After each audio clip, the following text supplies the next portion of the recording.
अस्सलाम वालेकुम रहमतुल्लाहि व बरकातुहू।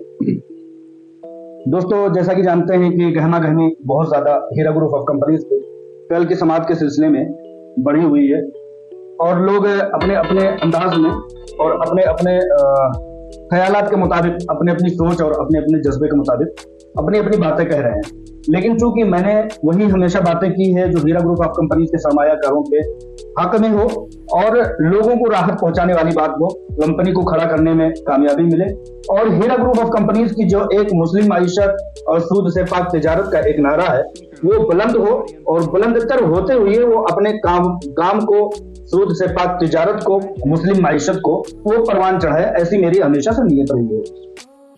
बहुत सारी अपडेट्स जा चुकी हैं, कुछ ऑडियो के सिलसिले में, कुछ वीडियो के ताल्लुक से, लेकिन चूंकि अभी सवालात का सिलसिला जारी है। लोग देखिए, जब किसी भी तरह के हीरा ग्रुप ऑफ कंपनीज की कामयाबी का मसला करीब आता है, हीरा ग्रुप ऑफ कंपनीज अपनी कामयाबी के मरहले में कामयाबी पाता है, तो लोग जो है, जो एक किसी न किसी तरह से किसी ताकत के तहत एक्टिव किए गए हैं, वो बहुत ज्यादा निगेटिविटी में मुतहर्रिक हो जाते हैं। उनकी कोशिश ऐसी होती है कि अब यहां से काम ना बनने पाए और यहां से कहीं ना कहीं बात बिगड़ जाए। उनकी कोशिश ऐसी होती है।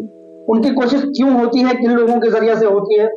दरअसल मैं बताऊं, मार्केट में कुछ लोग ये होते हैं कि अपने शहरों से निकलते नहीं हैं, बहुत महदूद जिंदगी जीते हैं, लेकिन तजर्बा की बुनियाद पर मैं आपको बताऊं कि जो जमीनों के हड़पने वाले लोग होते हैं वो इस जाल को बुनने में मार्केट में लगे रहते हैं कि किसकी जमीनें हड़पनी है और किस तरह से उसका जाल बुनना है।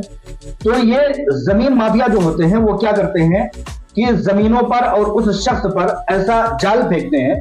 बहुत सारी मिसालें आप देखेंगे जिनको आप जालिम समझते हैं, जिनको आप जाबिर समझते हैं, लेकिन वो ऐसा होता नहीं है। वो उसकी मंशा जो है, बहुत सारी मुस्लिम कंपनियां जैसे कि IMA है, इंजाज है और अल्फलाह है, इस तरह की बहुत सारी कंपनियां वो आई, खड़ी हुई, लेकिन जब उन्होंने अपने पैर पसारने शुरू किए और अपनी तरक्की के मनाजिल तय करने शुरू किए, तो जमीन माफियाओं ने, गलतकार लोगों ने उनको ब्लैकमेल करना शुरू किया। प्राइम लोकेशन पर जो जमीनें होती हैं उन पर वो किसी न किसी तरह से अपना एक हथकंडा अपना लेते हैं और उस पर कब्जा जमाने की, अपना इंक्रोचमेंट की कोशिश शुरू कर देते हैं। अब क्या होता है, वो मामला मुकदमे में जाता है।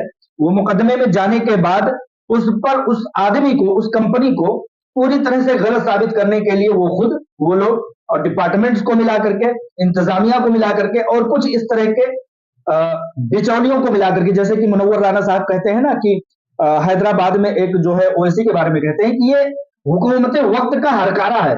हरकारा मतलब, पहले वो बताते हैं मुनव्वर राना साहब कि पहले वक्तों में क्या हुआ था कि बादशाह निकलता था शिकार के लिए निकलता था। उसके बाद अपने सिपाहियों को भेज देता था जंगलों के अतराफ में भेज देता था। वो वहां से हू हल्ला करते हुए आते थे, जानवरों को खदेड़ करके लेकर के आते थे और बादशाह जिस सिमत में होता था उन रेवड़ों को, उन जानवरों को वहां इकट्ठा कर देते थे। उसके बाद वो बादशाह जो है बड़ी आसानी से उनका शिकार कर लेता था। तो ये जो जमीन माफिया होते हैं, जिन सारी कंपनियों को मैंने गिनाया, वो कहीं ना कहीं एक काम करने के लिए आई हुई होती हैं।